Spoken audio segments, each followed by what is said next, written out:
Hello future officers, कैसे हैं आप सब। स्वागत करता हूं आप सभी का इनक्रेडिबल अपसेक पे। मैं नवीन कौशिक आज आपके लेके आया हूं कि लास्ट 4 मंथ स्ट्रेटजी आपकी क्या होनी चाहिए सीएपीएफ पेपर 1 के लिए स्पेशली। ठीक है, तो अभी हमें पता है कि अगस्त के अंदर हमारा सीएपीएफ पेपर वो आने वाला है।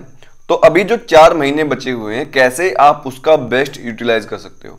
इस टाइम पे बहुत सारी नर्वसनेस होती है, थोड़ा सा ऐसे होता है कि कौन से रिसोर्सेज पढ़ने हैं, कौन से नहीं पढ़ने, क्या छोड़ना है, क्या करना है, क्योंकि बहुत सारा सिलेबस हो जाता है, टाइम कम है। ठीक है ना।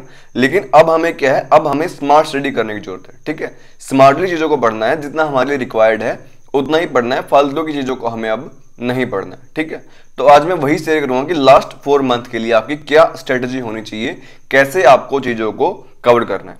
ठीक है, इंट्रोडक्शन आपको देता हूं मेरा। आपको पहले भी 1-2 बार मैंने वीडियो डाली है इसी चैनल के ऊपर। तो नाम मेरा नवीन कौशिक है। मैंने सीएपीएफ 2023 और 2024 क्लियर किया है। सीडीएस मैंने 2023 में भी और 2024 में भी क्लियर किया है। और अभी रिसेंटली मैं रेकमेंडेड हुआ हूँ ओटीए के लिए एसएसबी जलंधर से। ठीक है, तो ये मेरा इंट्रो था नॉर्मल सा। तो अभी बात करते हैं हमारे आज की वीडियो की। ज़्यादा लंबी वीडियो नहीं रखूंगा, सिंपल सी छोटी सी वीडियो रखूंगा। सिर्फ जो मेन इंपॉर्टेंट बातें हैं, जो आपकी प्रायोरिटी होनी चाहिए, उन्हीं के बारे में बातें करूंगा। ठीक है, तो सबसे पहले बात करते हैं, एक बार ओवरव्यू लेते हैं कि हमारा जो पेपर 1 है उसका क्या पैटर्न होता है। देखिए, आप सबको पता होगा कि जो आप तैयारी कर रहे हैं अभी, तो जैसे उसमें हमारे 125 क्वेश्चन आते हैं, जो कि सारे हमारे कैसे होते हैं, ऑब्जेक्टिव टाइप क्वेश्चन होते हैं। एक क्वेश्चन हमारा 2 नंबर का होता है और टोटल हमारे क्या होते हैं, 250 मार्क्स का पेपर होता है। ठीक है, तो इसमें से हमें मैक्सिमम स्कोर करना होता है। ठीक है, जितना पॉसिबल हो सके उसमें से हमें मैक्सिमम स्कोर करना होता है।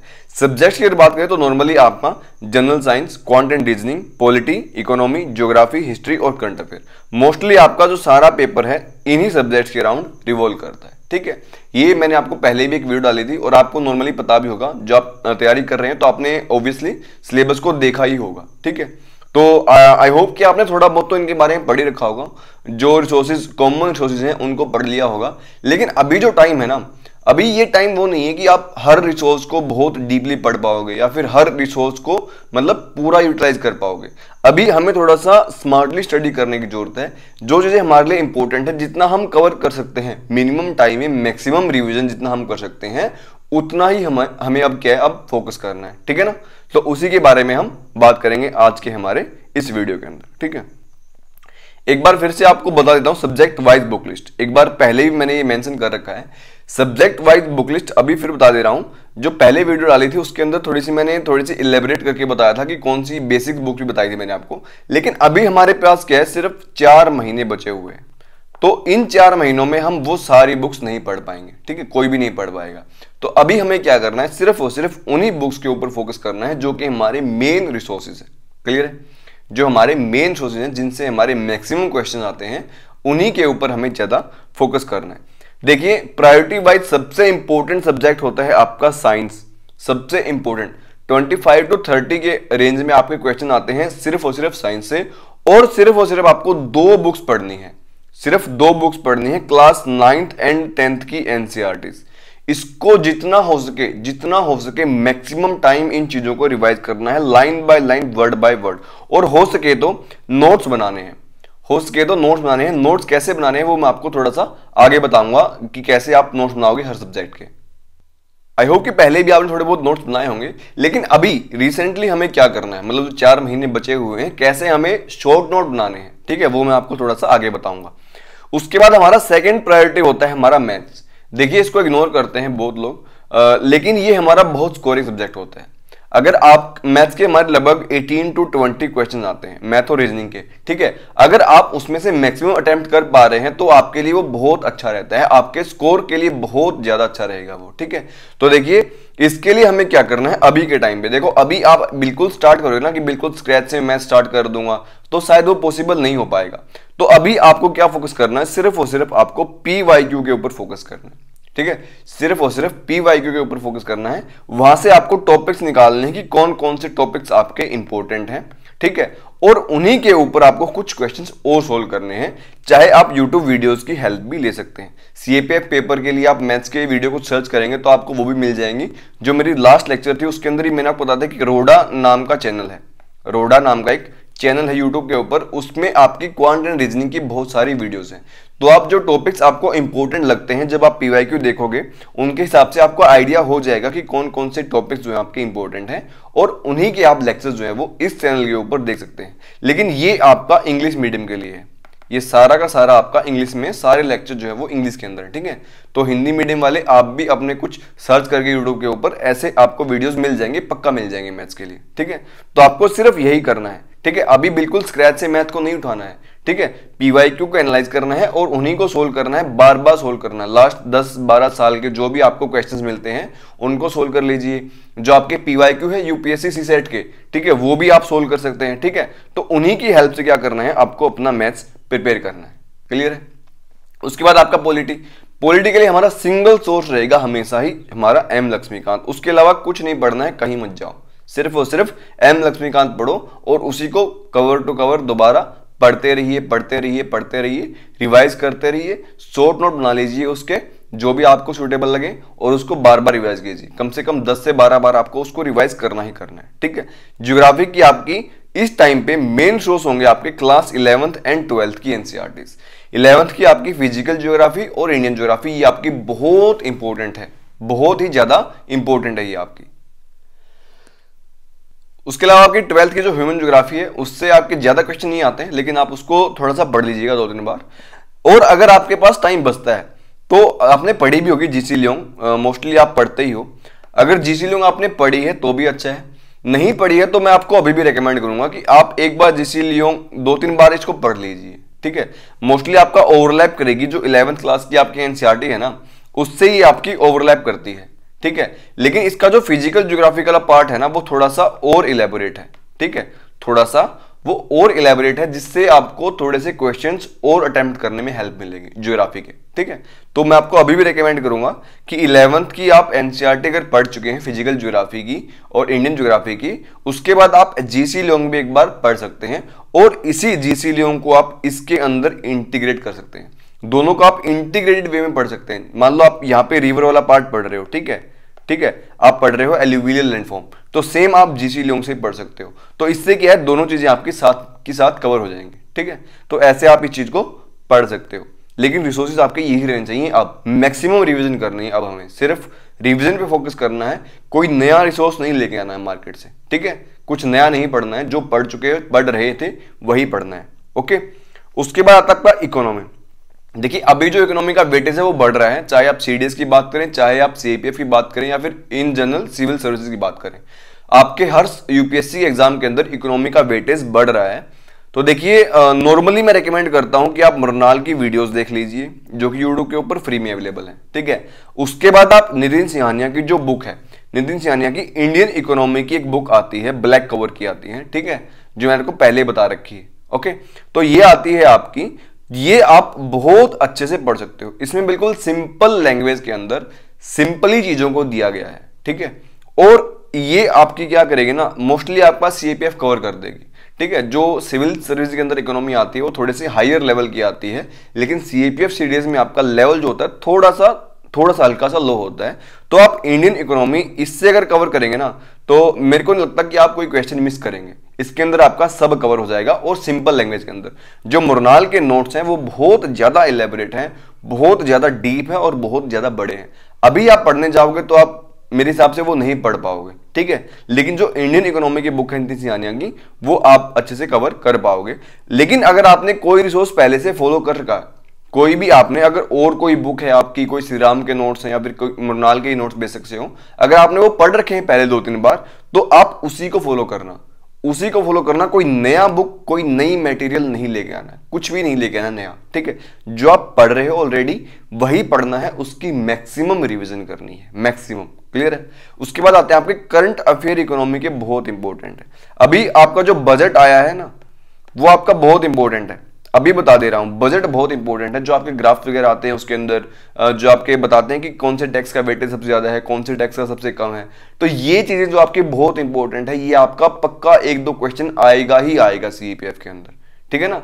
कहां से हमारी इनकम आती है, कहां से हमारा एक्सपेंडिचर जाता है, तो ये सारा आपका पक्का ही पक्का एक क्वेश्चन तो बनेगा ही बनेगा बजट से, ठीक है। तो बजट आपको बहुत अच्छे से प्रिपेयर करना है। इकोनॉमिक सर्वे आप थोड़ा सा देख सकते हैं, ठीक है। और जो इन जनरल इकोनॉमी की बातें चलती रहती हैं, ठीक है ना, कि कहाँ पे जैसे फेड रेट है वो कम हो रही है, उसके इम्पैक्ट क्या होंगे। तो ये जो जनरल हम करंट अफेयर पढ़ते हैं ना, रेपो रेट हमारी क्या चल रही है इस टाइम पे, ठीक है। तो ये चीजें क्या है, ये आपको कवर करनी ही पड़ेंगी, ठीक है। विजन आईएएस की जो मैगजीन आती है उससे आप कवर कर सकते हैं, और सीएपीएफ के लिए कोई स्पेसिफिक मैगजीन अगर आप फॉलो कर रहे हैं तो आप उसको भी फॉलो कर सकते हैं, ठीक है। लेकिन इकोनॉमी के लिए करंट अफेयर आपके बहुत इंपॉर्टेंट है, ओके। उसके बाद आपका हिस्ट्री। हिस्ट्री देखिए बहुत ही वास्ट सब्जेक्ट है। हिस्ट्री के आपको क्वेश्चन पता नहीं है कहां से आ सकते हैं।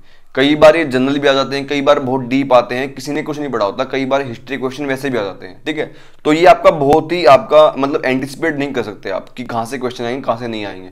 तो मैं आपको हिस्ट्री के लिए यही बोलता हूँ कि अगर आप इतने बड़े हिस्ट्री के मतलब फैन नहीं है तो सीधी बात है, आपको एंशिएंट और मिडाइवल के लिए सिर्फ 2 बुक्स फॉलो करनी है, न्यू एनसीईआरटी क्लास 12th की, और जो थीम 1 है इसकी और थीम 2। थीम 1 आपकी एंशिएंट की होती है, थीम 2 जो होती है आपकी वो होती है आपकी मिडाइवल की। आपको सिर्फ और सिर्फ यही बुक्स फॉलो करनी है, इसके अलावा कोई बुक फॉलो नहीं करनी है, कोई भी नहीं, ठीक है। अगर आपके इनमें से 4-5 क्वेश्चन भी हिट हो जाते हैं तो आप वेल एंड गुड हो, ठीक है, आप सेफ स्कोर कर लोगे, ठीक है। और कोई क्वेश्चन ऐसे होते हैं जो कि कहीं से नहीं आते, वो बहुत किसी ऐसे बुक से आ जाएंगे जो कभी किसी ने नहीं पढ़ी, तो उसके लिए आपको मतलब कोई स्पेसिफिक बुक पढ़ने की जरूरत नहीं है, 1-2 क्वेश्चन आप छोड़ भी सकते हो, क्लियर है। मॉडर्न हिस्ट्री के लिए आपका single source spectrum, single source spectrum, इसको बहुत अच्छे से पढ़ लेना, ठीक है। जो आपका ईस्ट इंडिया कंपनी का पार्ट है उससे भी आपके क्वेश्चन आते हैं। उसके बाद आपके जो मूवमेंट है डिफरेंट डिफरेंट, ठीक है, जो हमारे फ्रीडम फाइटर्स थे उनके जो पर्टिकुलर मूवमेंट वगैरह थे, उनके डिसीजंस थे, कांग्रेस के जो सेशंस वगैरह थे, ठीक है, इनके बारे में आपके बहुत अच्छे क्वेश्चन आते हैं। और आप पीवाईक्यू देखोगे तो आपको पता लग जाएगा कि नॉर्मल एक पैटर्न फॉलो होता है, ठीक है, मूवमेंट का, प्रोटेस्ट वगैरह जो हुए थे इनके बारे में जो मोस्टली क्वेश्चन इन्हीं से आते हैं। जो आपके बिल्स आए थे, डिफरेंट डिफरेंट एक्ट्स आए थे गवर्नमेंट ऑफ इंडिया के, तो उनसे ही आपके मोस्टली क्वेश्चन आ जाते हैं, ठीक है। तो आपको मेन उन चीजों के ऊपर फोकस करना है और बाकी आपको स्पेक्ट्रम को अच्छे से पढ़ना है, ठीक है। तो आप आइडेंटिफाई करना है अभी आपको इस टाइम पे कि स्पेक्ट्रम में से भी क्या इंपॉर्टेंट है, कि जैसे आपके कांग्रेस के सेशंस इंपॉर्टेंट हैं, ठीक है, उसके अलावा जो आपके एक्ट आए थे डिफरेंट डिफरेंट, उनके फीचर्स क्या क्या थे वो आपके बहुत इंपॉर्टेंट है। जो सोशल मूवमेंट हुए थे हमारे वो आपके बहुत इंपॉर्टेंट है। तो ऐसे क्या करना, आपको आइडेंटिफाई करना है कि कौन से टॉपिक इंपॉर्टेंट है। Same goes for politics. Polity में आपको आइडेंटिफाई करना है कि हमारे पार्लियामेंट का जो चैप्टर है ना उससे हमारे हर साल क्वेश्चन आते ही आते हैं, ठीक है। तो वो आपको फॉलो करना है। इलेक्शन कमीशन जैसे हो गया आपका, तो ये चीजें क्या है, ये आपकी इंपॉर्टेंट है, तो उन्हीं चीजों को आपको बार बार पढ़ना है, ठीक है।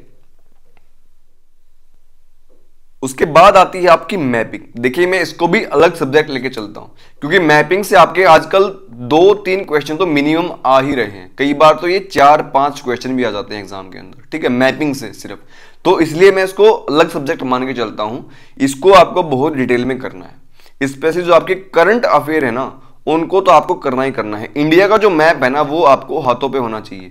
सारी जो हमारी रिवर्स वगैरह हैं, ट्रिब्यूटरी वगैरह है, माउंटेन रेंजेस वगैरह हैं, ठीक है, जो की फीचर्स हैं इंडिया के वो तो आपको हाथों पे होने चाहिए भाई, ठीक है। ट्रॉपिक ऑफ कैंसर कहाँ कहाँ से निकलता है, हमारा स्टैंडर्ड मीन टाइम जो है उसका जो मेरिडियन है वो कहाँ कहाँ से निकलता है, कौन कौन सी स्टेट से निकलता है, रिवर कौन कौन सी स्टेट से फ्लो करती हैं, वो तो आपको होना ही होना चाहिए। वो तो आपके लिए बहुत इंपॉर्टेंट है, उससे 1-2 क्वेश्चन तो बनेगा ही बनेगा। उसके अलावा आपकी वर्ल्ड मैपिंग जो है वो मोस्टली करंट अफेयर से आती है। जैसे रशिया का जो वॉर चल रहा था तो उसमें आते थे कि रशिया की बॉर्डरिंग कंट्रीज कौन कौन सी हैं, ठीक है, आपको बोल देगा कि बताओ इनमें से कौन कौन सी रशिया की बॉर्डरिंग कंट्रीज हैं, ठीक है। ऐसे यूक्रेन की कंट्रीज बोल देगा कौन कौन सी बॉर्डरिंग कंट्रीज हैं, ठीक है। अभी बोल देगा मैक्सिको का बोल देगा, जैसे कि वो उनका चल रहा है गल्फ ऑफ मैक्सिको कहाँ पे है ऐसे, तो उसके बीच में कौन सी स्टेट है आपकी, ठीक है। ब्लैक सी से पूछ लेगा कि वहाँ कौन कौन सी हमारी स्टेट है और उनका पैटर्न क्या क्या है। तो ये आपको बहुत अच्छे से होना चाहिए। जो आपके करंट के अंदर जो न्यूज चल रही है ना वर्ल्ड से रिलेटेड, वो आपको पक्का ही पक्का पता होनी चाहिए। ऐसे जैसे हमारी अफ्रीकन कंट्रीज हैं उनके बारे में पूछ लेगा कि जैसे आपका सूडान में कूच चल रहा है तो वो सूडान की बॉर्डरिंग कंट्रीज क्या क्या हैं, या फिर सूडान हमारा कहाँ पे है, ईस्ट अफ्रीका में है, वेस्ट अफ्रीका में है, साउथ अफ्रीका में, या फिर सेंट्रल अफ्रीका के अंदर है। तो ऐसे भी आपसे पूछ सकता है। तो वो चीज आपको बहुत अच्छे से कवर करनी है, स्पेशली करंट अफेयर जो है आपके, क्लियर है। तो ये आप कहां से प्रिपेयर करोगे, ये आप एटलस से प्रिपेयर करोगे, ठीक है। जो आपका एटलस होता है वो आपका सिंगल सोर्स होता है। गूगल की आप हेल्प ले सकते हो, गूगल मैप से सर्च करना और उसके ऊपर जो कंट्रीज है ना, बॉर्डरिंग कंट्रीज हैं, उनको नोट कर लेना। तो ये आपका क्या है, इमेज मेमोरी बन जाएगी एक, ठीक है। तो ये आपके लिए बहुत इंपॉर्टेंट है, ये चीज आपको करनी ही करनी है, ओके। तो ये तो थी हमने बात की कि हमारा पैटर्न क्या है, क्या क्या हमें बुक्स पढ़नी है, क्या क्या हमें फॉलो करना है। ठीक है, अब मैं बोलता हूं कि मैंने ये सारी बुक्स पढ़ ली, ये सारी बुक्स मैंने 10-10 बार 15-15 बार पढ़ ली, तो क्या उससे मेरा एग्जाम क्लियर हो जाएगा? जी नहीं। मैं अभी बोलूंगा कि ये बुक्स पढ़ने से आपका एग्जाम क्लियर नहीं होगा। ठीक है, नहीं होगा। सिर्फ बुक्स पढ़ने से नहीं होगा। उससे इंपॉर्टेंट क्या है हमारे लिए? प्रैक्टिस। जब तक आप प्रैक्टिस नहीं करोगे ना, आपका एग्जाम का स्कोर अच्छा नहीं आएगा, बिल्कुल नहीं आएगा। हाँ, कट ऑफ आप क्लियर कर लोगे, लेकिन अगर आपने प्रैक्टिस नहीं की है, एमसीक्यू सोल्व नहीं करे, तो आपका स्कोर एवरेज रहेगा। ठीक है, लेकिन अगर आपने प्रैक्टिस की है तो मैं आपको बता रहा हूं कि आपके मार्क्स जो है ना +20 +30 इतने मार्क्स आएंगे जो आपके एवरेज मार्क्स हैं उनसे। Practice is the key to clear any exam, any exam. ठीक है, तो अभी क्या करना है, आज से, अभी से, जब से आपने वीडियो देख ली है उसी दिन से एक तो पक्का ही काम करना है आपको कि डेली 5 से 10 एमसीक्यू आपको सोल्व करने ही करने हैं। बेटर रहेगा पीवाईक्यू सोल्व करें। ठीक है, नहीं तो जो आपके मॉक्स के क्वेश्चन या फिर जो आप किसी भी यूपीएससी की वेबसाइट से, कोई भी कोचिंग हुई उसकी वेबसाइट पे आपको 5 क्वेश्चन डेली के मिल जाते हैं। 5 करंट अफेयर के, 5 आपके नॉर्मल क्वेश्चन स्टैटिक पार्ट के, वो आपको मिल जाएंगे। टेलीग्राम के ऊपर बहुत सारे चैनल्स हैं जो कि डेली पोस्ट करते हैं आपके 5-5 क्वेश्चंस। ठीक है, पीवाईक्यू वगैरह पोस्ट करते हैं, तो उनकी भी आप हेल्प ले सकते हो। लेकिन ये तो आपको आज से कसम खानी है कि आप 5 से 10 क्वेश्चन डेली सोल्व करोगे ही करोगे। इसके अलावा कोई ऑप्शन है ही नहीं आपके पास। कितना ही पढ़ लो, कितना ही वो कर लो, कितनी बुक्स पढ़ लो, लेकिन अगर ये नहीं किया ना, तो मैं कह रहा हूं कि गारंटी देता हूं कि आपका स्कोर अच्छा नहीं जाएगा, अच्छा नहीं जाएगा। ठीक है, उसके बाद आपका वीकली, देखो वीकली ना एक फुल पीवाईक्यू आपको करना ही करना है, करना ही करना है अभी, क्योंकि 4 महीने हैं आपके पास। ठीक है, तो ऑलमोस्ट आप मान के चलिए कि 16 वीक्स होंगे आपके पास, 16 to 17 वीक्स। तो उनके अंदर आपको लगभग 10 साल के पीवाईक्यू तो करने ही करने हैं। 10 से 12 साल के आपके जो प्रीवियस ईयर के पेपर है ना, उनको बहुत अच्छे से विद एनालाइज आपको करना ही करना है, और आपको वीकली कोई ना कोई मॉक देना ही देना पड़ेगा। ठीक है, जो मॉक्स आपके पीवाईक्यू, सबसे पहले आपको पीवाईक्यू करने, पीवाईक्यू आपकी प्रायोरिटी है। मॉक्स आप बेसिक से ना दो, 1-2 मतलब दे लो, जो नॉर्मल आपके किसी भी साइट से मिल जाएंगे आपको ऑनलाइन, लेकिन पीवाईक्यू तो आपके मस्ट हैं। ठीक है, लास्ट 10 से 12 साल के जो पेपर है ना, वो तो करके ही करके जाने हैं। और बेटर रहेगा आप सिविल सर्विस भी कर लो, बेटर रहेगा आप सीडीएस के भी करके जाओ। ठीक है, जितना हो सके ना, जितना हो सके ये करना ही करना है। लास्ट 10 साल के अगर आपने सीडीएस, सीएपीएफ और ये आपका सीएससी, इन तीनों के आपने अगर प्रीवियस ईयर के पेपर कर लिए ना, तो मैं बोलता हूं आपका स्कोर बहुत अच्छा जाएगा। एग्जाम तो क्लियर होगा ही होगा, स्कोर बहुत अच्छा जाएगा, लिख के देता हूं मैं आपको। ठीक है, तो ये आपको करना ही करना है। आप एक बार के लिए ना इस चीज के ऊपर कॉम्प्रोमाइज कर लेना। एक बार के लिए मैं आपको ये बोल दूंगा कि आपने अगर बुक नहीं भी पढ़ी ना एक, तो भी आप क्या है स्कोर कर लोगे। अगर आपने कोई बुक 2 बार ही पढ़ी है तो भी आप उसमें से बहुत अच्छा स्कोर कर लोगे, प्रोवाइडेड आपने ये जो किया है, ये आपने सीएपीएफ के, सीडीएस के, सीएससी के जो प्रीवियस ईयर के क्वेश्चन हैं उनको सोल्व करके देखा है। क्योंकि ये आपके क्या है, मेमोरी के अंदर फिट हो जाते हैं और क्वेश्चन रिपीट होते हैं। क्वेश्चंस हमेशा रिपीट होते हैं। अगर आप 10 साल के ये क्वेश्चंस कर लोगे ना, तो मैं लिख के देता हूं आपको 20 क्वेश्चन आपको मिल ही जाएंगे जो कि आपके कहीं ना कहीं से रिपीट होके आ रहे होंगे। ठीक है, तो ये आपको करना ही करना है, करना ही करना है, इसके अलावा कोई ऑप्शन है ही नहीं। ठीक है, मंथली आपको क्या करना है, फुल रिवीजन करना है। फुल रिवीजन मतलब जैसे कि सारे सब्जेक्ट्स का ऐसे एकदम रिपीट में, जैसे कि मंथ में आप निकाल लिया, आपने 2 या 3 दिन निकाल लिए, तो उन 2 दिन के अंदर आपको पीवाईक्यू जो आपने पॉलिटी वगैरह के, ज्योग्राफी वगैरह के जो नोट्स बनाए हैं, शॉर्ट नोट बनाए हैं, उनको एक बार देखना है जल्दी। ठीक है, तो उससे क्या होगा, आपकी जो मेमोरी है वो स्ट्रांग हो जाएगी। ठीक है, तो आपकी रिकॉलिंग बढ़ जाएगी। तो वो आपको देखना है जल्दी पन्ने पलट के, हाँ ठीक है, ऐसे करते करते आपको उन चीजों को एक बार बस अपनी आंखों से देखना है, रिवाइज करना है, और मतलब मंथ में आपको ये पैटर्न बनाना है। ठीक है, तो एक बार आपको 2 या 3 दिन के टाइम के अंदर आपको पूरा रिवाइज करना पड़ेगा। ठीक है, तो ऐसे आपको ये रिवाइज करना है, और जितना हो सके पेपर 1 के, पेपर 2 के आपको मॉक्स देने ही देने हैं। क्लियर है? प्रायोरिटी जो होनी चाहिए आपकी, वो होनी चाहिए आपके पीवाईक्यू, प्रीवियस ईयर के पेपर्स, और अगर आपके पास टाइम बचता है तो आप अच्छे से मॉक्स दे सकते हैं। ठीक है, और टाइम बाउंड के अंदर देनी है। ठीक है, आप एग्जैक्ट टाइमर लगा के, एग्जैक्ट अपनी सीटिंग बना के अच्छे से 2 घंटे की, तो उसके अंदर आपको ये मॉक्स देने हैं। ठीक है, तो ये आपका पैटर्न होना चाहिए अभी नेक्स्ट 4 मंथ के लिए। ओके, अब बात करते हैं कुछ ऐसे टेक्निक्स की कि कैसे मतलब ठीक है पढ़ भी लोगे, प्रैक्टिस भी कर लोगे, लेकिन कुछ टेक्निक्स होती हैं एक चीज को कवर करने की, एक चीज को अच्छे से मतलब उसको बढ़िया से कवर करने की। पढ़ सब लेते हैं कि पढ़ कोई भी लेगा यार, 10 से 12 घंटे कोई भी दे देगा, ठीक है, पढ़ लेंगे, पढ़ रहे हैं 10 घंटे पढ़े जा रहे हैं, लेकिन उसका आउटपुट नहीं मिल रहा है, ठीक है। कई बार ऐसा भी होता है बहुत लोगों के साथ, ठीक है। तो उसको हमें कैसे कम करना है, कि कैसे हमें मैक्सिमम आउटपुट लेना है हमारी रीडिंग से, हमारे जो एफर्ट है उनका हमें मैक्सिमम आउटपुट कैसे निकालना है, उसके लिए कुछ आपको टेक्निक बता रहा हूं। पहली टेक्निक है आपकी एक्टिव रिकॉलिंग। एक्टिव रिकॉलिंग क्या होती है?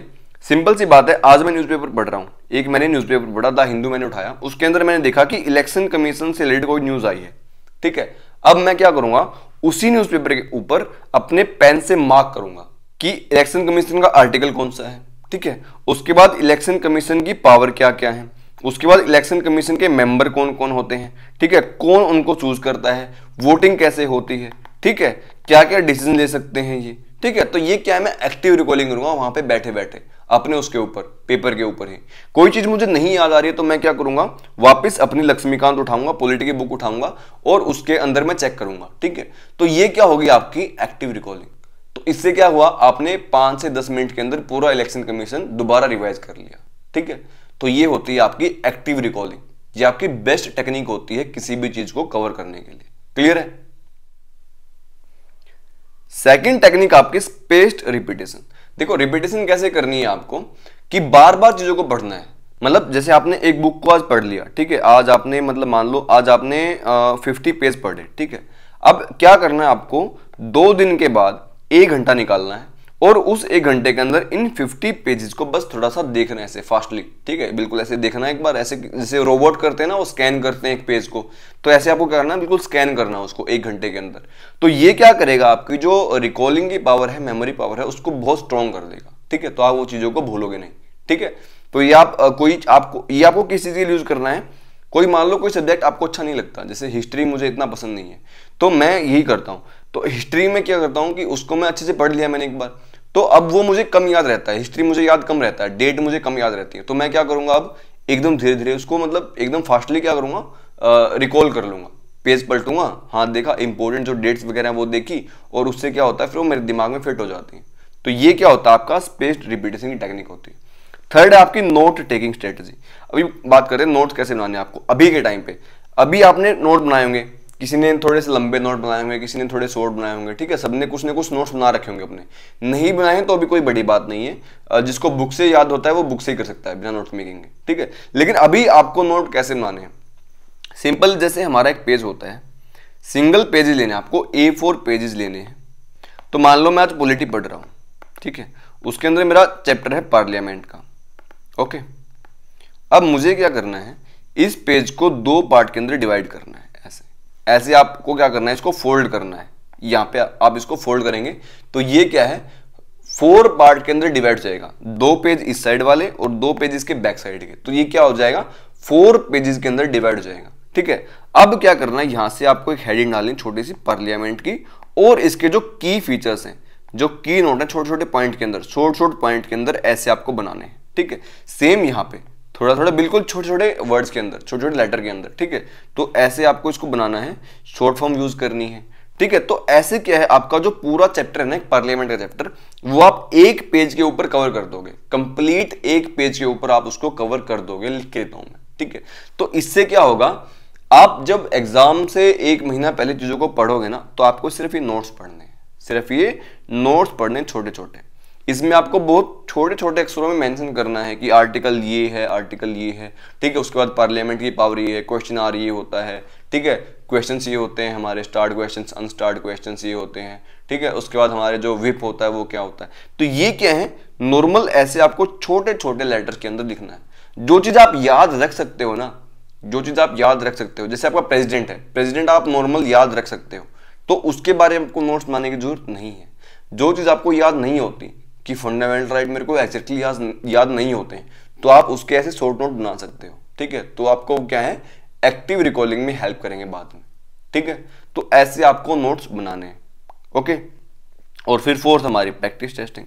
सिंपल सी बात है, इससे ऊपर कुछ नहीं है। जब तक आप प्रैक्टिस नहीं करोगे, डेली 5 से 10 एमसीक्यू सोल्व करने ही करने हैं, वीकली एक पीवाईक्यू या फिर एक मॉक करना ही करना है, उसके अलावा कोई ऑप्शन नहीं है, ये करना ही करना है। ओके, तो ये कुछ मैंने आपको टेक्निक बताई है, अगर आप इनको फॉलो करोगे तो मैं आपको लिख के देता हूँ कि 1 महीने के अंदर आपको बहुत बहुत ज़्यादा चेंज देखने को मिलेगा। आप जो अभी तक पढ़ रहे हो, जो अभी तक कर रहे हो, अगर आप ये फॉलो करते हो ना 1 महीने के लिए भी, तो आपको बहुत अच्छा चेंज देखने को मिलेगा। आपके जो स्कोर्स है ना वो बहुत ज्यादा इंप्रूव हो जाएंगे। ठीक है, and last but not list, believe in yourself. देखिए अभी बहुत हाई टाइम है, कई लोग हैं जिन्होंने काफी अटेम्प्ट दे चुके हैं पहले भी, उनके एग्जाम क्लियर नहीं हुए या फिर क्लियर हुए तो मेरिट आउट हो गए हैं। ठीक है, कुछ ना कुछ इशू आ रहे हैं। देखिए अभी का जो टाइम होता है ना, सबके लिए थोड़ा सा नर्वसनेस का टाइम होता है। सभी को लगता है पता नहीं क्या होगा, होगा या नहीं होगा। तो देखो मैं खुद फेस कर चुका हूँ ये चीज़, मेरिट आउट मैंने फेस किया है, सीडीएस से कॉन्फ्रेंस आउट मैंने फेस किया है, लेकिन फाइनली कुछ ना कुछ मिल जाएगा। अभी रिसेंटली मेरे को मिल गया कि I have got recommended for OT. तो मैं वही बोलूंगा आप सभी को कि बिलीव रखना है अपने ऊपर, हारना नहीं है। मॉक्स में कम नंबर आ रहे हैं या फिर प्रैक्टिस अच्छे से नहीं हो रही है, पढ़ नहीं पा रहे हो, कुछ भी हो जाए, लेकिन अपना जो सेल्फ बिलीव है ना, जो फेथ है, आपका कॉन्फिडेंस है, उसको लो नहीं करना है। सिर्फ इस माइंडसेट से रहना है कि जो ऑफिसर का माइंडसेट होता है ना, जो कि कुछ भी हो जाए मैं हूं, मतलब मैं कर लूंगा, चाहे कैसे भी गंदी से गंदी सिचुएशन हो, कैसा भी मतलब माहौल हो, कोई इन्वायरमेंट हो, मैं तो करके रहूंगा। ठीक है, तो वो कॉन्फिडेंस होना चाहिए आपके अंदर। अब उस कॉन्फिडेंस को रखना ही रखना है। तो उसके लिए कुछ टेक्निक है जो मैं खुद यूज करता हूं। एक तो मैं आपको बोलूंगा कि एक डायरी रखिए अपने पास। ठीक है, नॉर्मल आप कोई भी एक पतली सी डायरी ले लीजिए। उसके अंदर आपको जब भी कुछ लगे कि आपको कुछ फील हो रहा है कि मेरे को आज अच्छा फील नहीं हो रहा, या फिर आज मैं अपने टारगेट्स पूरे नहीं कर पाया हूं, आज मेरा मॉक्स में स्कोर कम आया है, या फिर आज मेरा स्कोर डाउन है, कॉन्फिडेंस डाउन है, तो क्या करो, एक पेज लो बस डायरी का, उसके ऊपर डेट डालो आज की और लिखो dear diary and I am feeling this.